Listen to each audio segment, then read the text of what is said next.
ஆரம்பிக்கலாமா? நான் வரணும்னு ரொம்ப ஆசைப்பட்ட போல அதான் வந்துட்டேன். நீங்க உங்க பையன்கிட்ட சம்மதம் வாங்கிட்டு தானே இதெல்லாம் பிளான் பண்ணிருக்கணும். எங்க வீட்டுக்கார் ஊர்ல இல்லாதப்ப கூட பரவாயில்ல வாங்க, இன்னைக்கு நாள் நல்லா இருக்கு, உப்பு தாம்பால பண்ணிடலான்னு சொல்லி தானே கூப்பிட்டீங்க. வந்து பார்த்தா உங்க பையனுக்கு இதுல விருப்பமே இல்லாம இருக்கு.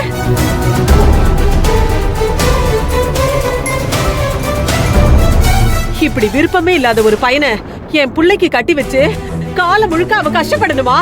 சொல்லுங்க. ஐயோ, அப்படியெல்லாம் இல்ல சுமதி. அவன் ஏதோ விவரம் தெரியாம பேசிட்டு இருக்கான். விக்ரமுக்கு பிரீத்தியை பிடிக்காமலாம் இல்ல. நான் அவசரப்பட்டுட்டேனேன்னு அவன் கோவப்படுறானே தவிர மத்தபடி பிரீத்தி மேல அவனுக்கு ஒரு பெரிய பிரியமே இருக்கு. நீங்க இந்த வாய் வார்த்தையாதான் சொல்றீங்க. ஆனா உங்க புள்ள பேசுறத வச்சு பாக்கும்போது எனக்கு அப்படி ஒண்ணும் தெரியலையே. ஐயோ சுமதி, நீ தப்பா புரிஞ்சுக்கிட்டு ஏதேதோ பேசுற. அவன் ஏன் மேல உள்ள கோவத்துலதான் பேசுறானே தவிர உன் பொண்ணு மேல அவனுக்கு ஒரு நல்ல ஒப்பீனியன் இருக்கு. எனக்கு ஒண்ணும் அப்படி தெரியல தெய்வான. எல்லாம் நல்லா தெரிஞ்சு என் பொண்ணு பாழுங்கடத்துல தள்ளுறேன்னு எனக்கு ரொம்ப பயமா இருக்கு.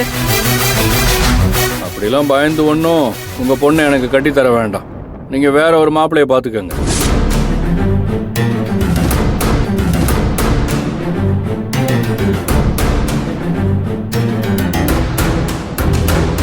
விக்ரம், சும்மா இருடா. சும்மா இருடா. பாத்தீங்களா உங்க பையன் எவ்வளவு திமிரா பேசுறானு? இதுக்காக தான் நீங்க எங்களை கிளம்பி வான்னு சொன்னீங்களா?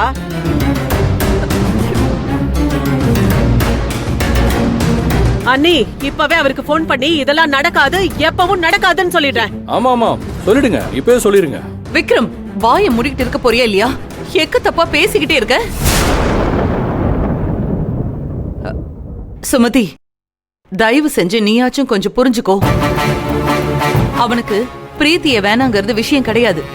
நான் இவனுக்கு தெரியாம இந்த ஒப்பு தாம்பாலத்தை பிளான் பண்ணதுல விக்ரமுக்கு என் மேல கொஞ்சம் கோவம். அந்த கடுப்புல விரக்தியில தான் இப்படி எல்லாம் பேசிட்டு இருக்கான் அவன். ஆனா எப்பவுமே பிரீத்திய கட்டிக்க மாட்டேன்னு அவன் சொன்னதே இல்ல.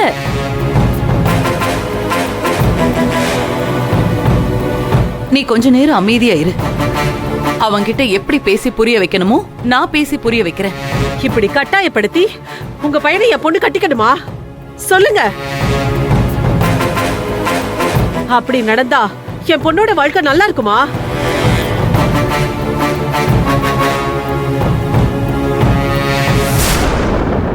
இதே மாதிரி வேற ஒரு பையன் மூலமா பூஜாக்கு இந்த நிலைமை வந்தா நீங்க சம்மதிப்பீங்களா? சொல்லுங்க.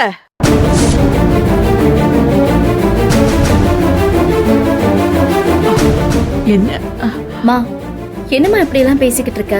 நீ கொஞ்சம் சும்மா இரு. உன் வாழ்க்கை கேள்விக்குறி ஆயிரக்கூடாதுன்னு தான் நான் மல்லு கட்டிக்கிட்டு இருக்கேன். சுமதி, விக்ரம் தான் ஏதோ சின்ன பையன் புரியாம பேசிட்டு இருக்கானா? நீயும் எதுக்கு இப்படி புரியாம பேசிட்டு இருக்க? கொஞ்ச நேரம் நீ அமைதியா இரு. இன்னைக்கு இந்த ஒப்பு தாம்பூலம் நடக்கும். நான் இவங்கிட்ட பேசி புரிய வச்சு கூட்டிட்டு வரேன். விக்ரம், என் கூட வா. இல்லம்மா, நான் எங்கேயும் வரமாட்டேன்.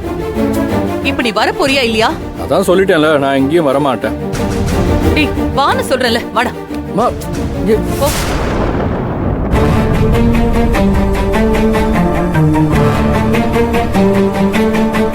ஒரு நிமிஷம், நான் வந்துடுறேன்.